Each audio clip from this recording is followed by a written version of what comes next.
Olá, muito bom dia! Você sintonizado na Rádio Assembleia do Maranhão, a 96.9 FM, agora em conexão com a Rádio Senado. Bom dia a todos os telespectadores da TV Assembleia, canal digital 9.2 e a turma boa que nos acompanha através das plataformas digitais, por meio do YouTube e demais redes sociais do Parlamento Maranhense. Eu sou Ronald II, entro ao vivo, direto do Complexo de Comunicação da Assembleia Legislativa, com o seu Diário da Manhã, a cobertura completa das atividades no Parlamento Maranhense e demais notícias de interesse da população do estado do Maranhão. Terça-feira, 3 de fevereiro de 2026. Será um dia muito importante na Assembleia Legislativa do estado do Maranhão. Afinal, hoje é o dia da primeira sessão plenária ordinária do ano legislativo de 2026. Ontem tivemos uma agenda bem movimentada, especialmente no período da tarde, no Palácio Manuel Beckmann, com a tradicional cerimônia militar, a coletiva de imprensa, que contou com a participação da presidente Iracema Vale, dos deputados e deputadas, do governador Carlos Brandão, além do ato solene, que contou ainda com a mensagem governamental, com o governador Carlos Brandão trazendo a sua mensagem ao povo do Maranhão aqui na Assembleia Legislativa. Daqui a pouquinho a gente vai trazer detalhes desta agenda e também vamos trazer informações já sobre as expectativas para a sessão plenária desta terça-feira, prevista para começar a partir das 9h30, ou seja, daqui a 25 minutinhos. E dentro de instantes, ao vivo, a repórter Milena Dutra traz as primeiras informações. Antes disso, só situar aqui todos os nossos ouvintes, telespectadores, internautas, do que vai acontecer no Diário da Manhã de hoje, viu? Além da transmissão ao vivo, da sessão plenária, da participação dos nossos repórteres, da própria Milena Dutra, que eu já adiantei, eu vou bater um papo aqui com o professor de engenharia da Universidade Estadual do Maranhão, professor Jorge Demétrio. Nós vamos falar sobre os desafios da construção civil na capital maranhense, as particularidades, tendências de mercado, como é que está o crescimento urbano da nossa capital. Vai ser o tema, bacana esse tema aqui, viu? Com o professor Demétrio da UEMA, daqui a pouquinho, tá bom? Previsão do tempo, daqui a pouco a Paula traz pra gente todos os detalhes e, claro, vamos trazer o principal destaque, tudo aquilo que foi discutido, aquilo que foi colocado, especialmente pela presidente Iracema, pelo governador Carlos Brandão, ao longo da abertura das atividades do ano legislativo de 2026 no Palácio Manuel Beckmann. Além de tudo isso, tem também a sua participação, você pode mandar a sua mensagem através do 3269-3009,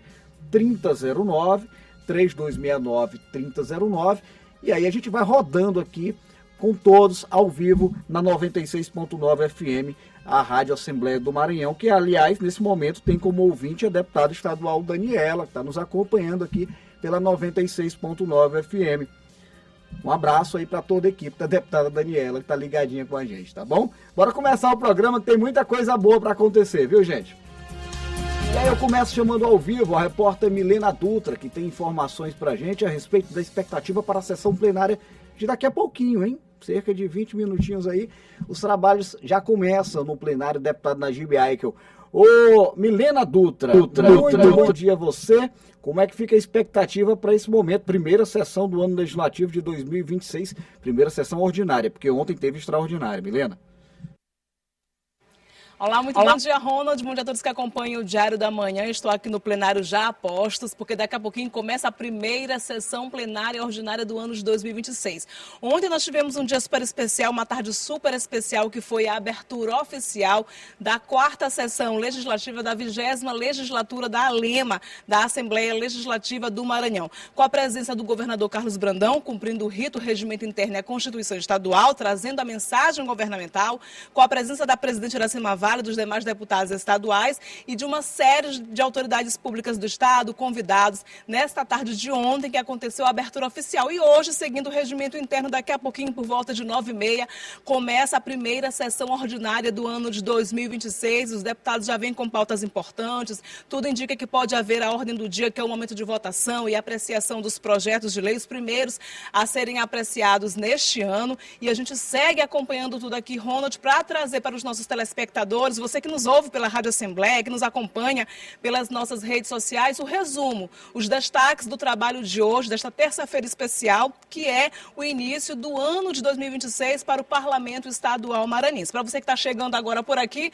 a gente sempre traz de terça a quinta-feira, que são os dias de sessões plenárias, a transmissão ao vivo, em tempo real, e em nossos telejornais, em nossos canais de comunicação, né, Ronald? O resumo dos trabalhos aqui no plenário, das comissões parlamentares, das reuniões dos deputados, audiências públicas e dos principais trabalhos executados pela Assembleia Legislativa do Maranhão. Para você que nos ouve, já convido você a continuar aí na Rádio Assembleia para acompanhar os trabalhos e pela TV Assembleia, transmissão ao vivo daqui a pouquinho. Os deputados já estão chegando no Palácio Manuel Beckmann, daqui a pouquinho vem para o plenário na GBI, que a gente aqui já está a postos para acompanhar tudo, trazer tudo para você, o trabalho aqui da Assembleia Legislativa. Uma boa sorte, que o ano seja bastante produtivo, como foi em 2025. Né, Ronald? Volto com você.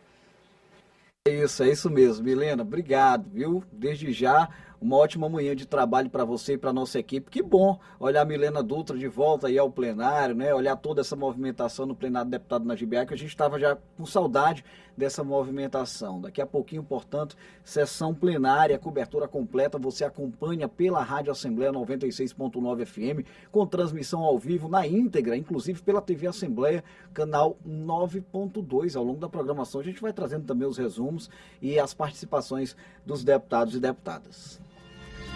Vou falar em trabalho. Ontem, o dia, eu diria a tarde, não é isso? Foi marcada no Palácio Manuel Beckmann, aqui na Assembleia Legislativa, pela cerimônia de abertura do ano legislativo de 2026, né? Um momento muito importante que contou com a mensagem governamental, com coletiva de imprensa, né? A participação das autoridades, entre elas a presidente da casa, Iracema Vale, juntamente com o governador Carlos Brandão, e a cerimônia militar, que é um tradicional momento. A gente vai trazer um pouco mais sobre toda essa movimentação no Palácio Manuel Beckmann na reportagem da TV Assembleia.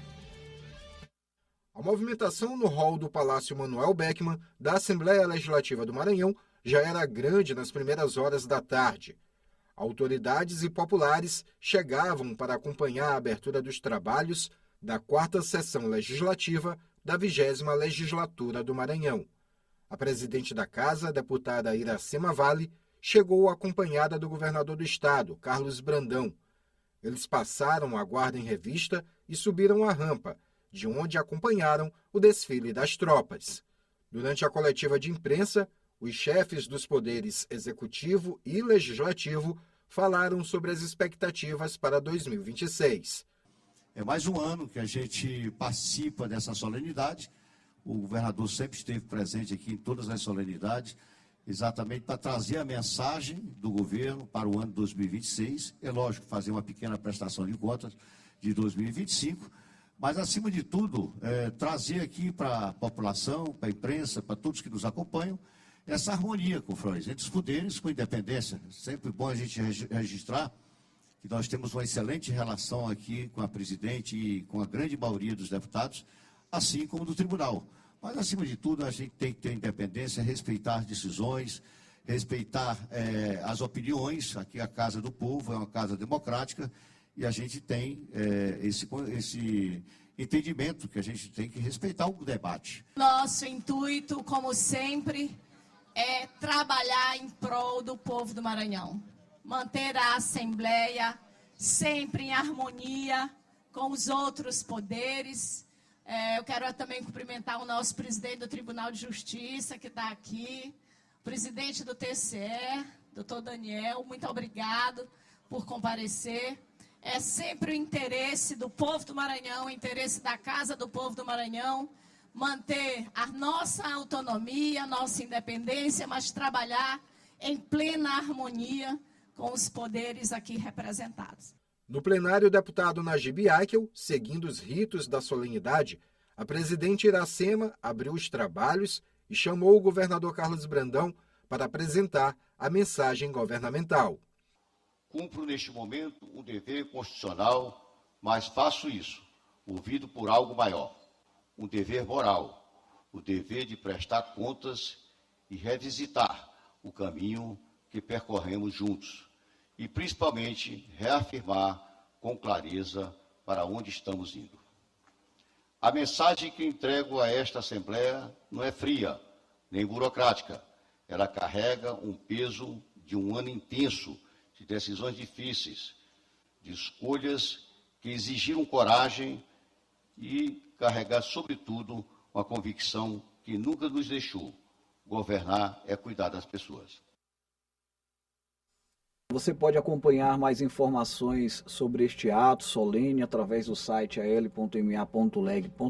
Ao longo da programação da TV Assembleia, em toda esta terça-feira, nós vamos trazendo mais detalhes, mais informações sobre esta agenda muito importante, que marca o início do ano legislativo aqui na Casa do Povo do Maranhão. Agora a gente vai abrir o nosso quadro de entrevista, que tem uma pauta bem interessante, viu, gente? A gente vai falar sobre a construção civil, sobre o crescimento urbano da capital maranhense.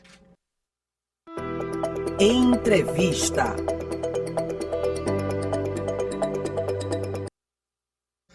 Olha aí, gente, são 9h14, seguimos ao vivo aqui com a programação do Diário da Manhã e tendo a satisfação de receber o professor Jorge Demétrio, que é engenheiro civil formado pela Universidade Estadual do Maranhão, especialista em saúde pública pela Fundação Oswaldo Cruz, mestrado em arquitetura e urbanismo pela Universidade Federal do Rio de Janeiro e doutorado em engenharia pela Universidade Paulista. Professor Demétrio, professor Jorge, muito obrigado por estar aqui com a gente, muito obrigado por atender o nosso convite, para a gente falar sobre o crescimento urbano, né? Como é que está esse cenário da construção civil na capital maranhense. Seja muito bem-vindo. Muito obrigado. Agradeço, Ronde, agradeço aos ouvintes da Rádio e TV Assembleia. É um prazer estar aqui, é uma honra, me sinto honrado pelo convite e estamos aqui para tentar esclarecer o que for preciso. Professor, até o leigo sabe que a engenharia civil, a construção civil, né, ela é responsável por muita coisa na sociedade, né? Tem uma relação direta com a questão econômica do nosso estado, da nossa cidade, claro. Como é que o senhor observa o atual cenário da construção civil na capital maranhense, né? O que é possível dizer? A gente às vezes olha alguns comentários sobre altos e baixos. A construção civil está em alta, está em baixa. Como é que o senhor observa o atual momento? Bom, a construção civil, não só no Maranhão, mas para todo o país, ela é um grande gerador de empregos. Ela puxa, ela alavanca, né, o crescimento de um país, de um estado. A gente vê que agora o Maranhão ele está em grande crescimento. A gente está inclusive a gente observa dificuldade de contratações na área de engenharia civil, porque nós estamos com várias obras, a gente vê obra em todo o estado. Então, isso é bom, porque isso mostra um crescimento exponencial do estado. Você não está conseguindo mão de obra, dificilmente você consegue um pedreiro. Então, a construção civil hoje ela puxa bastante isso. Você não vai ter um estado crescendo se você não tiver o investimento na construção. Então, a gente vê hoje o Maranhão ainda, apesar desse crescimento, apesar dessa falta de mão de obra que se vem observando, ainda é muito carente em logística. Então a gente vê que para os próximos 10 anos ou até mais, ele é para quem quer trabalhar no ramo construção civil, ele é um estado de potencial exploração, né, para essa área. A gente observa, eu sou da Universidade Estadual do Maranhão, sou professor da Universidade Estadual do Maranhão. Sim. A gente observa que houve uma baixa na procura pelo curso de engenharia civil. Mas por que isso? Porque existe a empolgação. Hoje o pessoal está procurando medicina, tem muito curso de medicina, que é um excelente curso de direito, curso de medicina. Mas se a gente for ver a longo prazo, o que a gente precisa no estado é de engenheiros. Por quê? Porque nós somos um estado do Nordeste, nós somos um estado onde precisamos desenvolver a logística, precisamos fazer estrada, precisamos de escolas. A gente vê nossos índices estão melhorando, mas nós precisamos de... Agora também a gente precisa buscar facilitadores para que as indústrias de construção civil venham se estabelecer no Maranhão. A gente vê que já teve muito avanço. O Sinduscom, na pessoa do Dr. Fábio Naúz, vem trabalhando sempre por trazer o Minha Casa Minha Vida, trazer mais projetos Minha Casa Minha Vida para cá, que gera mas a gente percebe que já não está mais como era. Hoje se está vendo a construção civil trabalhando mais na parte de estradas, de escolas, é o que o Estado está precisando realmente, mas a gente vê que não está mais naquele sistema habitacional como se vinha. Sim.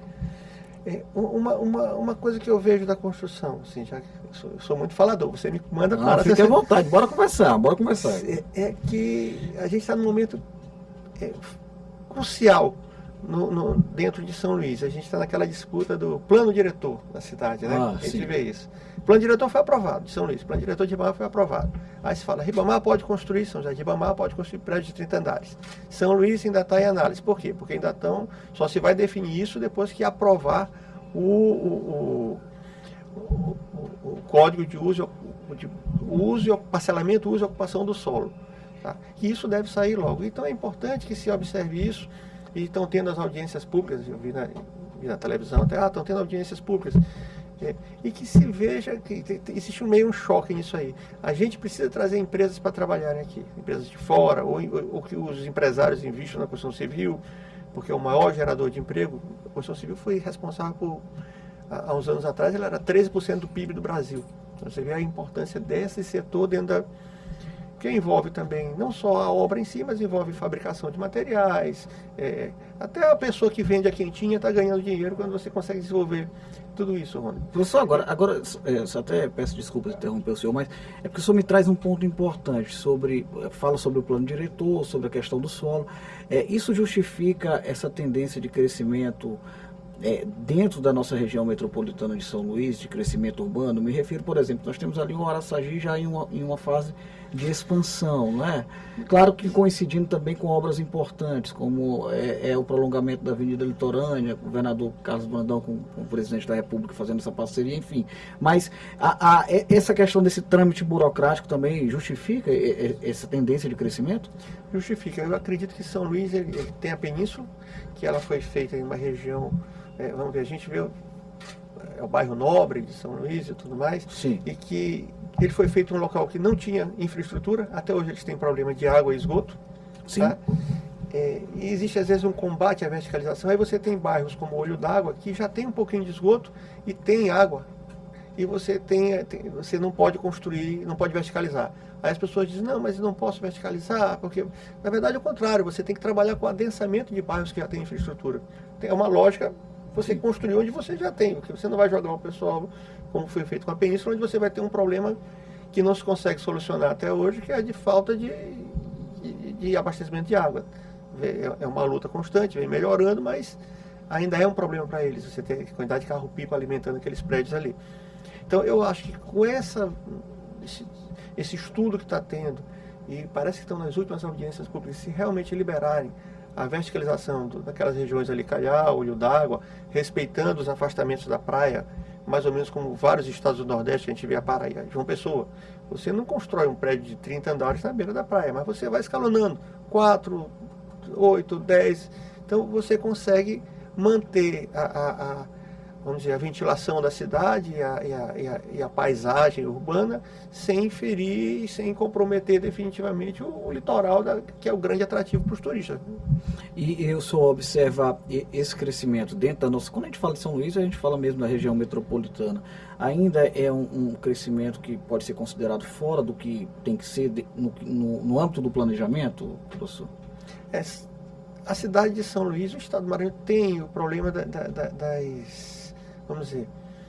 das áreas que são ocupadas sem uma prévia análise. A pessoa chega lá, ocupa uma área, tudo, e você depois tem a dificuldade de tirar. Isso causa, vamos dizer, a pessoa implanta uma comunidade em um local, aí você não tem esgoto, não tem energia, então isso vai gerando problemas para futuros, que você não tem uma rua no tamanho padronizado. Você quer ver um problema que nós temos em São Luís, que a prefeitura vem trabalhando isso, e a gente vê que é uma dificuldade? Você não tem uma calçada constante. Né? Isso é um problema básico. Que segue um padrão. Não segue um padrão. Você vai caminhando numa calçada, você precisa de acessibilidade, e você tem calçada que você tem, sei lá, você tem 30 centímetros de distância de uma da outra. Se você não prestar atenção, você cai. Então, isso é uma coisa que precisa ser realmente levada a ferro e fogo, porque você busca acessibilidade. Então, isso daria uma grande mexida na cidade. Então, essas ocupações irregulares, elas causam problema. Inclusive, a gente vê a CAEMA. Outro dia eu vi uma reportagem sobre aquela língua lá no Calhau, do Rio Calhau. A gente vai procurar todas aquelas construções, elas têm estação de tratamento. Eu acompanhei até algumas, eu dei consultoria para umas. Mas tem um grande problema, as pessoas costumam jogar seu esgoto, geralmente em ocupações regulares, na drenagem. Na drenagem você não vai encontrar nunca onde está aquele esgoto. E a drenagem joga para o mar. Aí você acaba poluindo e às vezes as pessoas responsabilizam a companhia de saneamento. Mas a companhia de saneamento ela não tem como prever que alguém vai jogar seu esgoto na rede de drenagem. Isso seria uma questão de educação, né? Sim. Professor, na sua primeira intervenção, o senhor falou uma coisa que me chamou a atenção sobre a necessidade de capacitação profissional diante de um mercado de trabalho que está cada vez mais em expansão na nossa região. Eu lembrei, inclusive, de um cidadão que veio instalar umas placas de energia solar para mim. E aí eu observei a maneira profissional como o cidadão estava trabalhando. Ele disse, olha, Jefferson, o nome dele, Jefferson, se você estivesse aqui em São Luís, eu acho que tinha muito espaço para ti, porque aqui a gente tem carência de profissionais em determinadas áreas, em determinados segmentos. Eu não sei se ele escutou o meu conselho ou se outras pessoas falaram a mesma coisa, eu sei que ele terminou ficando e aqui ele está trabalhando até hoje. É preciso que os nossos profissionais tenham esse olhar mais voltado para a importância da capacitação. São Luís ainda, de fato, é um mercado carente dentro dessa área? São Luís é muito carente. São Luís ainda é muito carente na área de empresas especializadas, empresas que trabalhem sério. Então, quem vem para São Luís ou quem se capacitar, vai ter espaço. Eu dou aula na UEMA, de orçamentos e de materiais de construção. E eu sempre digo para meus alunos, vocês vão se formar e vocês são engenheiros, vocês vão ter que montar empresa, vocês têm que gerar emprego. O que o Estado espera de vocês, eu até brinco, apesar de a gente faz doutorado, mexe com pesquisa e tudo mais, mas hoje o Maranhão ainda não é um Estado voltado para a pesquisa, ele é um Estado voltado para resolver seus problemas de logística. Então eu costumo dizer, vão se formar e montem uma empresa. Primeiro ano vai ser difícil, segundo ano vai ser difícil, mas vocês vão acabar encontrando espaço, porque existe espaço dentro do Maranhão. E eu fico muito feliz quando eu encontro um ex-aluno na rua e digo, professor, segui seu conselho, eu montei minha empresa, olha, se precisar tá aqui meu cartão. Tá bom, mas também sou engenheiro. Eu entrevistei, professor, há uns anos atrás, um arquiteto, e ele me falou sobre as particularidades do solo nosso, né, do nosso solo, da nossa região. Quais os desafios do nosso solo, por exemplo, aqui em São Luís, para essa questão da engenharia, hein? Olha, hoje a engenharia resolve tudo. Pode ser mais caro, pode ser mais barato. A gente tem, a grande ilha, ela tem aquela história da falsa nega, né, principalmente aquela região da Ponta da Areia. Então, se você pega uma empresa de fora, e a gente já teve casos de construtores que trouxeram empresas de fora, que vieram cravar fundação profunda, cravar estacas, e tiveram problemas de fundação porque acreditaram no solo, ela dá uma falsa nega quando você vai cravar a estaca e você depois tem um problema. Mas, assim, é um solo irregular porque nós temos muitos manguezais, né, muita área mole e tudo, mas que hoje a construção civil ela já está num patamar que consegue resolver esse problema com grande facilidade, sem o custo que tinha há 30 anos atrás. Eu vejo essa parte de construção, até um alerta que eu faço. Acredito que a prefeitura nossa, agora nós temos na CEMU uma pessoa espetacular, que é a arquiteta Andréa Vasconcelos, e que entende muito do assunto. E eu acredito que a prefeitura nossa vai chegar na autodeclaração. Muitas prefeituras já trabalham com isso, onde você vai fazer uma obra, você faz a autodeclaração de que você vai seguir os trâmites e rigores da prefeitura e submete a análise, mas começa a sua obra. Isso para o empresariado é muito bom, porque você não precisa esperar 3, 4 meses para o seu projeto ser vistoriado e aprovado. Você assinou uma RT, você é responsável por aquilo. Uma RRT, no caso dos arquitetos, uma RT. Então, o que eu acho que acontece? Na hora que você assina a responsabilidade por uma obra, bom, se eu vou fazer um prédio de 10, de 20, de 30, respeitando o parcelamento do solo e uso da ocupação, a responsabilidade do engenheiro, ele é preparado tecnicamente para garantir que esse prédio vá se sustentar. Claro. Então, esses limites... É o que se espera sempre, né? É o que se espera sempre. A gente vai aqui em João Pessoa, você tem prédio de quase 40 andares, 60 andares, aí você vem para São Luís, você tem no máximo 15 e tudo mais. Então se tá falando, já nem se fala mais em andares, se fala em altura. Lá em São José de Ribamar aprovou agora, o pessoal fala 30 andares. Não são 30 andares, são 90 metros. Então, não significa dizer, então, que são 30 andares. Eles aprovaram, e acho que São Luís vai para essa tendência. Mas espero, e é um pedido que a classe da Constituição faz, até para agilizar os processos, que se passe a trabalhar como o Estado do Ceará, Fortaleza já faz, com autodeclaração. Você declarou que você é responsável por aquele projeto, você tem que seguir o que a Prefeitura determinou. Se você fizer um puxado errado, aquilo você vai ser multado ou aquilo vai ser demolido. Isso agilizaria bastante e acaba facilitando o quê? Gerando emprego, que é o que a gente quer. E a expectativa, quando se fala na construção civil, um contexto geral, né, está sempre voltada para essa questão do mercado de trabalho, para a geração de emprego e renda. E, de fato, há uma tendência mesmo voltada para esse crescimento ali para o lado, para aquele lado mesmo, município de Raposa, Passo Lumiar, São José de Ribamar. O popular, ele costuma dizer, rapaz, é onde tem para onde crescer. É mais ou menos por aí, professor? E é onde tem a beira de praia, né, que é o grande atrativo. Todo mundo quer morar perto da praia. Todo mundo quer morar perto da praia. Então, eu acho que nós vamos ter um crescimento ali. Até morar perto da praia. E a geladeira começa a enferrujar. Começa a enferrujar, a lâmpada cai, o bocal deixa ela no chão. Você não sabe. Mas você vê aquela nuvem que a gente chama de salitre, né? Se você ficar lá no parquinho da litorânea, você vê aquilo ali, tudinho vai para as casas ali. Mas todo mundo vai querer morar perto da praia, então ali até a área é valorizada. O metro quadrado de 16 mil, a gente vê às vezes o prédio apertado, pequeno e tudo, de frente para o sol. A gente pega muito de frente para o sol, de frente. Aí fala, não, você está comprando um prédio de frente para o pôr do sol. Você vai pegar um sol da tarde inteiro. Mas o que é que o mercado imobiliário, que é quem dita o local que você vai trabalhar, está vendendo a paisagem. É você ter a vista para o mar. A pessoa chegar a ter a vista para o marzão aqui, e agora que a água está bem verdinha, né? Fica bem... É verdade, é interessante você coloca isso mesmo. A gente tem esse sentimento, eu quero morar perto da praia ali, porque normalmente hoje está valorizado, quem diz, mas a gente é o mercado, né, professor? Olha, eu quero agradecer, gente, o senhor vai retornar em outras oportunidades aqui, professor, para a gente continuar batendo papo sobre essa questão do crescimento urbano, né, sobre os desafios da engenharia, e muito obrigado, gente. Eu bati um papo aqui com o professor de engenharia da UEMA, Jorge Demétrio. O senhor está convidado a retornar com a gente aqui sempre. Obrigado, muito obrigado a todos. E leve o nosso abraço aos seus colegas e estudantes lá da Universidade Estadual do Maranhão, que tem nos orgulhado bastante, viu? A UEMA apontando números muito interessantes, inclusive com um crescimento constante, a expansão desses serviços oferecidos pelo nosso Estado, né, e dados positivos, principalmente em relação, agora teve um número positivo no curso de medicina da UEMA. Medicina, direito, engenharia, são todos nota 4, estamos com notas excelentes. Maravilha, obrigado, doutor. Muito obrigado. Muito obrigado. Até logo.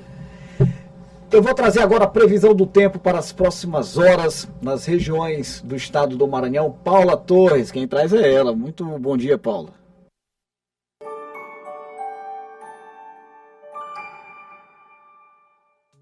Oi, muito bom dia para você e para todo mundo que nos acompanha aqui no Diário da Manhã.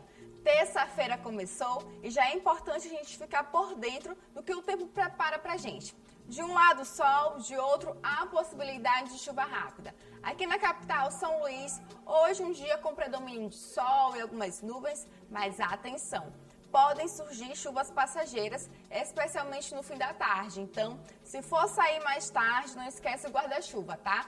As temperaturas vão ficar entre aproximadamente 25 e 31 graus, com aquele calor gostoso de sempre pela manhã e um ventilador amigo à tarde. Agora, indo para o interior do estado, lá em São Raimundo do Doca Bezerra, o dia começa quente e o céu vai ficar carregado à tarde com pancadas de chuva. Aquele típico clima de verão que pode refrescar, mas também surpreender se você estiver na rua. Por lá, os termômetros devem brincar entre 23 e 32 graus, bem parecidos com o que temos aqui na capital. Mais para o litoral, em Cururupu, o cenário é de sol, com muitas nuvens durante o dia. E aquela sensação de... Porque nesse momento, sessão plenária já iniciada, a TV Assembleia transmite na íntegra. Obrigado aos nossos telespectadores.